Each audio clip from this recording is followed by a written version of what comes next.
What's up, ladies? We're back at you again with another episode of Lady Strong Fitcast, and today we're going to talk about 6 ways to increase protein intake. So the big question is this: how were two women who didn't cheat and purchase a gym franchise model, how were they able to spread their mission and purpose by empowering and transforming hundreds of women's lives through fitness, nutrition, mindset, and accountability with a micro gym business model of women only? That is the question, and this podcast will give you the answer. We are Lady Strong Fitness. Hey ladies, what's up? It's Brittany Marcy here, back again with another episode of the Lady Strong Fitcast. And like the introduction says, today we're going to talk all about protein intake, because we all know that protein is the essential building block of lean muscle and helping with fat loss and weight loss and recovery in general. So we're going to dive into 6 ways to increase your protein intake, because if you track macros, if you're into nutrition stuff, you know that protein is one of the hardest things to meet every single day if you're like this and that, right? So we're going to talk to you about 6 ways to increase protein today. All right, let's do it. So before we begin, studies show that I think it's like 70% of women have a tendency to not hit their protein intake on a daily basis, which is substantially high. And I think by doing this particular episode will help kind of broaden their horizons to think outside the box versus what they're perhaps accustomed to intaking on a daily basis. Yeah, so to give you a baseline, you should be consuming 0.5 gram to 1 gram of protein per pound of body weight. Correct. And some people do it by lean body mass too. Some people take your lean body mass number and then they use that for the grams. For this, we're just gonna say your body weight, either half of that or full thing. So if you weigh 150 pounds, you're either at 75 grams all the way up to 150 grams of protein a day. Correct. Yes. Okay. All right. So number 1. All right, lean meats. Yes. We have a tendency in our household to eat a lot of lean meats. Yes. What is one of your favorite lean meats that we eat? I really like flank steak. I was just gonna say that. Yeah. So flank steak is probably my favorite. Second favorite would be chicken. Okay. And turkey. Fair.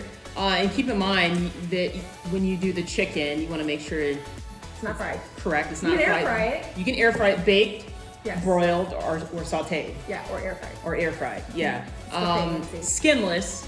Yes. Yes. If you're gonna cook chicken with if you're gonna like chicken legs, I think chicken legs, chicken wings, things like that, it's best to peel the skin off of it. Don't wait till after you cook it to peel the skin off of it. Peel it off beforehand, because you're just fully defeating the purpose. Yeah, and the purpose for that is that the skin holds a lot of fat. So we want to make sure that that fat doesn't get sucked into the actual meat. Yeah, I also think about too, like our girls that are tracking macros, right? So I wouldn't peel the skin off of it as long as the fat fit in my macros, right? Yeah, so if you're flexible dieting, you don't necessarily have to peel the skin off. You just have to account for it when you're putting it in your macros, which normally if you're using like an Avatar or MyFitnessPal and you put a chicken drum leg in there, it contains the fat. So just keep that in mind. All right, cool. Moving on. Well, what did we list? We listed flank steak, chicken, ground turkey, yes, that's a good one. Shrimp is another good one. Tuna is also good as well. Be careful with the tuna. Make sure to get water tuna, not oil. Yeah. That also carries a lot of fat, and depending upon your taste buds, it couldn't be very pleasant tasting. I've done that on accident before. Have you? Yeah. It was nasty. Yeah. So those are some lean meats. Should we move on? Yeah. Okay, cool. It looks like you're holding on to something here, which is number 2. Okay, what so is number that? 2 was protein shakes or protein smoothies. So Can I add to that too? Or protein coffee? Or protein coffee. Yeah. Yes. So if you are an active member here at Lady Strong, you know that we are huge fans of First Form. We love their products. Our women love their products. And there are 2 very good products that I would recommend for protein. Number 1 is the Level One. That's this guy that I'm holding right here. This is a meal replacement shake. So this one actually has 21 grams of protein in it, 5 grams of carbs, and 2 grams of fat.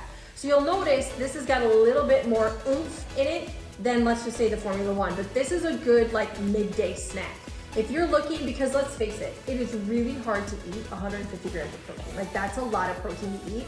But if you can supplement it with like a shake or 2 during the day, it helps a lot because if you drink 40 grams of your 150, it's much easier than to eat it. 100%. So that's number one. Yeah. So like you said, there's different ways to go about doing it. You can do it with water. You can do it with silk milk. You can do it with coffee. You can do it with ice. So it's all a personal preference. You can even have like no bake protein balls. So just being creative and thinking outside that box and how you can incorporate your protein into different foods. Yeah, and we also have the formula one, which is the actual post-workout protein. That's the one you're gonna drink immediately after your workout. That one only has 21 grams of protein in it. It also has just like 1 gram of fat and 1 gram of carb. I think it's just mainly protein.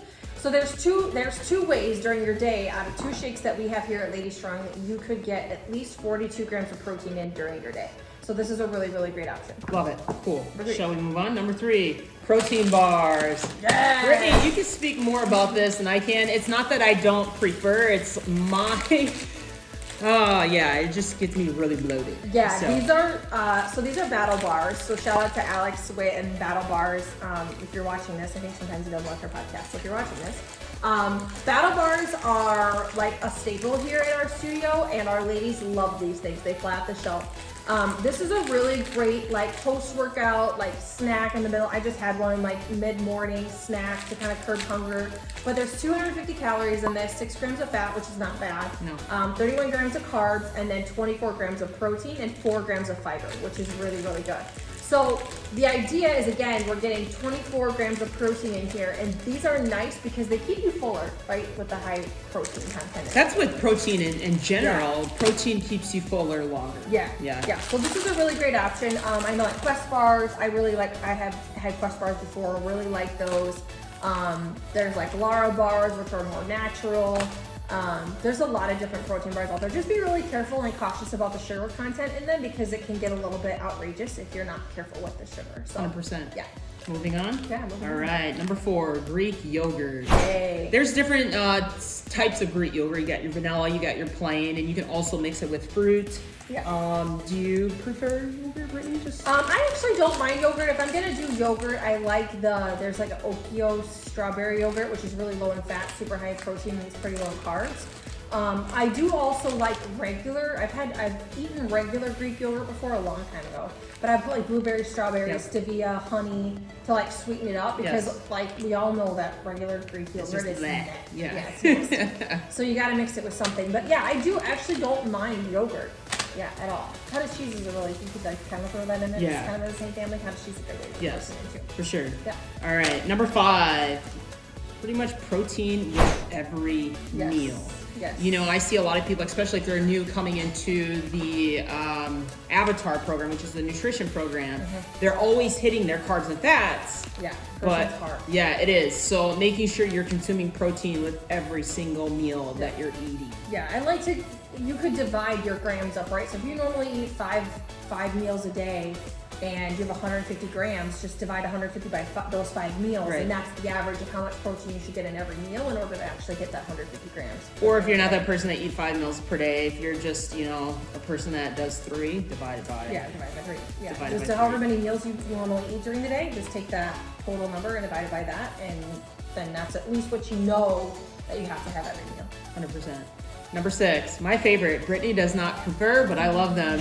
Beans. The more you eat, the more you toot. Wow. No, I actually really don't like beans at all because, beans are hard, right? Because beans are high in lentils. Any lentil is high in protein, but they're also really high in carbs. So you really have to be careful with beans because you'll sit here and say, beans have a lot of protein, but like if you go eat a whole can, you're gonna blow your carbs out of the water. So you just really gotta be careful with beans. Yeah. Again, it's a personal preference. Like you said, you don't really, is it the texture for you? What is it? I'm not sure. Yeah, it's a texture thing. Okay. It's like the mushy middle. Yeah. For me, on the other hand, my mom makes some awesome black eyed peas, which is amazing, and I love it with rice, white rice, which is my favorite. So again, it's just a personal preference, but lentils are your go-to if you love beans. Yeah. And I threw in a bonus in there for number 7, and this is protein chips. Oh yeah, Quest chips are really good. So I think that's the biggest. I think that's the only protein chip that I'm sure there's a lot out there, but Quest chips are the ones that I I saw one that popped up in my newsfeed the other day. It's like those protein what is it? Cheetah balls. Like, it's Oh. like, yeah. When I saw them, I was kind of curious. I'm like, huh. But it's like, you know what? Shout out to Quest chips because I love them and I don't have any plan on changing anytime soon. Yeah, and But Quest chips are really good too. yeah. So just to recap, number 1 was lean meats. So turkey, ground turkey, chicken, flank steak, sirloin steak. You gotta be careful with red meat, but sirloin steak and flank steak are pretty lean. Protein bars, protein shakes, Greek yogurt, having protein with every meal, getting your beans in, and then the bonus protein chips. Anything love else? it. No, I believe we hit them all. All right. Cool. With that being said, ladies, have an awesome rest of your day. Go eat your protein, and we'll see you in the next episode. Bye. Bye.